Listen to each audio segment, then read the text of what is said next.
Professional और student है maximum यहाँ पे सारे लोग हैं। तो चूंकि मेरा भी बैकग्राउंड वही रहा है और न चाहते हुए ये हुआ है, अभी मैं बता देता हूँ कैसे हुआ। मैं बता देता हूँ, काफी इंटरेस्टिंग है। कभी मेरा एक्चुअली मैथ ऑनर्स था, मैथ में मेरी बड़ी दिलचस्पी थी और मैं सोचा कि मैथ से मैं यूपीएससी निकालूंगा। मेरा चूंकि संसाधन की कमी थी, लेकिन मन में सपने थे कि मैं एक आईएएस बनना चाहता हूं, या दो विजन मेरा बना था कि आईएएस बनेंगे या प्रिंसिपल बनेंगे, टीचर बनेंगे, प्रोफेसर लेक्चर जिस रूप में हो, एक पढ़ाना है। क्योंकि पढ़ाने का आदत मेरा जब मैं 9th क्लास में था तब से शुरू हुआ। 9th में था तब से मैं 10th वाले को पढ़ाना शुरू किया।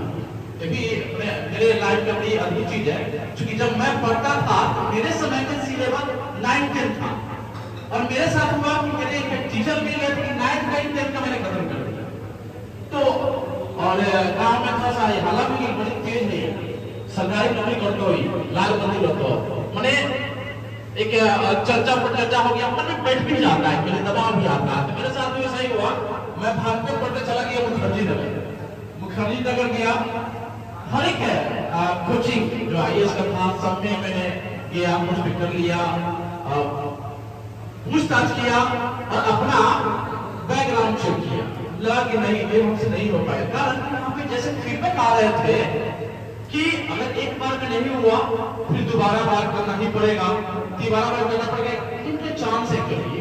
और मुझे लगा कि हमारे पास संसाधन नहीं है, पैसे नहीं है, क्योंकि मैं 9th क्लास से पढ़ाया क्यों, मेरी मजबूरी थी। मेरे पास किताब पढ़ने के लिए पैसे नहीं थे, क्योंकि मेरे पास संसाधन थे ही नहीं, एकदम नहीं थे। पिताजी थे नहीं, चलिए बहन दहेज द्वारा मार दिए गए, जला दिए गए, और मैं सरकारी स्कूल में ही पढ़ा, प्राइवेट में पढ़ा नहीं, पैसे कमी थी। तो ये करीब मेरे साथ जुड़ा रहा, ये सारी चीजें जो है ना मुझे मजबूती ही करते रही है। और मैं आपके बीच में अगर बोल पा रहा हूं तो इसके पीछे वही मेरी बचपन की जो कमियां रही, संसाधन की कमी रही, लोग गाइडेंस की कमी रही, केस मुकदमा में फंसाने गांव देहात में जो होता है, ये सभी चलते रहा। पटीदार में जो मारपीट होता था, ये सब भी मैंने देखा। तो ये सब को पार करते हुए हमारे मन में था कि मैं पढ़ूंगा।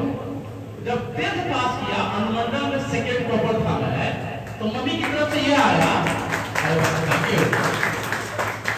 तो मम्मी की तरफ से आया कि अब तुम जाओ बाहर काम।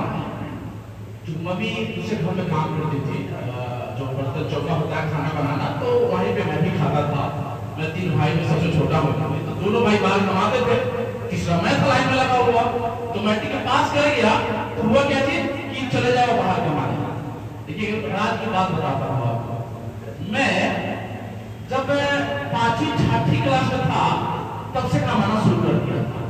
और उस समय ये कुलिया इसमें सिक्का डालते हैं, जमा करते हैं, ऐसे बहुत सारे लोगों ने देखा भी होगा। आज तक मोदी जा रही है, अब आप बैलेंस रखते हैं, पैसे बैलेंस रखते हैं पेटीएम में, फोन पे में, जीपे में, उसमें रखते हैं। लेकिन हम लोग रखा करते थे कुलिया में, जो पुराने लोग जानते हैं, सिक्का नोट वाला सब। और ये करीब मैं 5वीं-6वीं क्लास में था तो चोरमा बाजार में पकड़े दयाल चोरमा बाजार कोठिया में जाया जी सब्जी बेचने।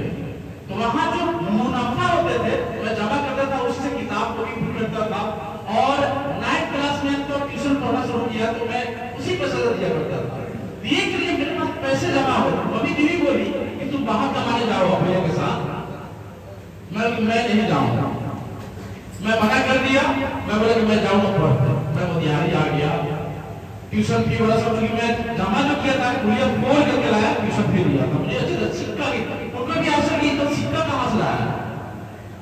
तो ये जब मेरी जर्नी शुरू हुई तो लगा कि यूपीएससी, जैसे वहां पे जब मैं पहुंचा था, लगा यूपीएससी नहीं हो पाएगा पहली बार में, तो दूसरी बार में मैं पूरी तरह से धराशायी हो जाऊंगा।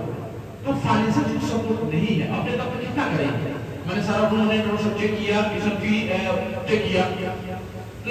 एक व्यक्ति मिले मेरे साथ, बोले कि ऐसा पढ़ाई करो कि अपने पैर पे खड़ा हो जाओ।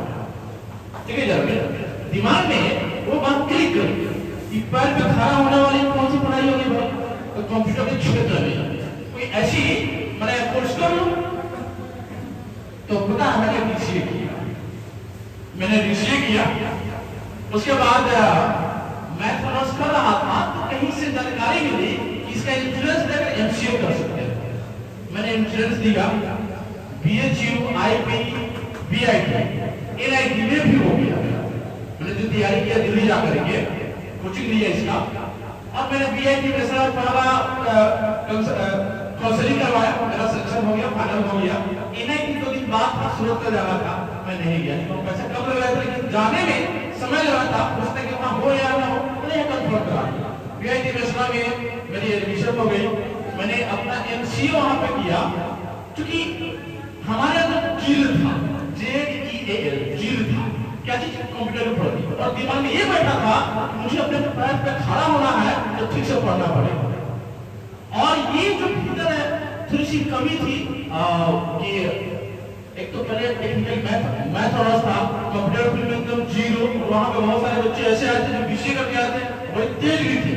मैं वहां पे टॉपर नहीं रहा, लेकिन किसी कम भी नहीं रहा। 70+ जब बीआईटी में सारे मेरे नंबर आते रहे, मुझे खुद ही विश्वास नहीं होता था। इसके पीछे था कि मैंने वहां एक टीम भी बना ली। हालांकि मैं कॉलेज में भी टीम बनवाता हूँ, भले बच्चे लोग हम नहीं कर पाते हैं, बड़े दुख लगता है जब जाता है, जब आईटी कंपनी में तब समझ में आता है कि हाँ मैं सब ठीक कराते थे। मैंने वहां पे अपने सीखने के लिए मैंने वहां पे 3 महीना सीनियर को जोड़ करके, सीनियर हमको पढ़ाएंगे और हमारे साथ जो पढ़ने वाले हैं कलीग वाले सब तेज एक्चुअली, उनसे पूछने में सहूलियत होगी। मैं अपने फायदे के लिए काम किया था और ये लिए क्लिक कर गया, कभी भी मेरा सेमेस्टर बैकग्राउंड नहीं रहेगा।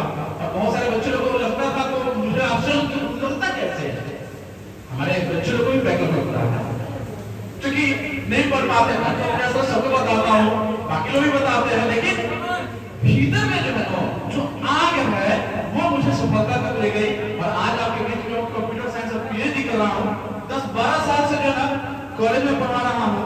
और एक और खुशखबरी बता रहा हूँ, हो सकता है बच्चों लोग खुशखबरी हो, बीपीएससी में भी मेरा हो गया 11th, ठीक है, क्योंकि मैं कंप्यूटर साइंस का टीचर बन गया हूँ और एलएलबी कॉलेज में छोड़ दूंगा। खुश होने वाले खुश रहो। बहुत बच्चों को मैं प्रेशर दिया और ये मैं अपना सर भले मैं करीब बना हूँ, आपको यहाँ पर लाने के लिए क्रेडिट देना दे कोई दिक्कत नहीं है, आप सफल हो। मुझे बड़ी खुशी होती है जब एलएलबी कॉलेज के बच्चे यहाँ पे आते हैं मीटअप में, मुझे पता है कि यहाँ पर कुछ ना कुछ अच्छी चीज सीखेंगे। खासकर आईटी फील्ड से जुड़ा हुआ जो बहुत सारे प्रोफेशनल सक्सेसफुल पर्सनालिटी है यहाँ पे, उनसे मुलाकात होती है, बातें होती है, तो मुझे लगता है कि आगे का रास्ता बनता होगा। बस आपके साथ जो भी समस्याएं आए उसको चैलेंज के रूप में ले, उसको टूल बनाए, हार नहीं बनाए, बच्चे ना, क्योंकि बहुत सारे बच्चों के साथ समस्या होती है तो वो बना बोलता क्या सर देखिए ना मेरे घर में तबियत खराब हो गई इसलिए नहीं पढ़ पाए, असाइनमेंट के मामले में, खासकर प्रोजेक्ट के मामले में सर मेरा तबियत खराब हो गया था, वजह जो भी हो, लेकिन आप सब उसको हार बनाते हैं ना, जिंदगी में अपनी समस्याओं को एक हथियार बनाइए, टूल बनाइए और आगे बढ़िए। जिसको समय मैंने यूज किया, मुझे लगता है कि ये जो अभी मुझे एक सफलता मिली है, इसका मैं यूज करके जहाँ जाना चाहता हूँ निश्चित रूप से जाऊंगा। और समय पे जैसा मीटअप होते रहती है, इससे मुलाकात होगी, अब क्लास में कॉलेज में मुलाकात बहुत कम होगी। Thank you so much.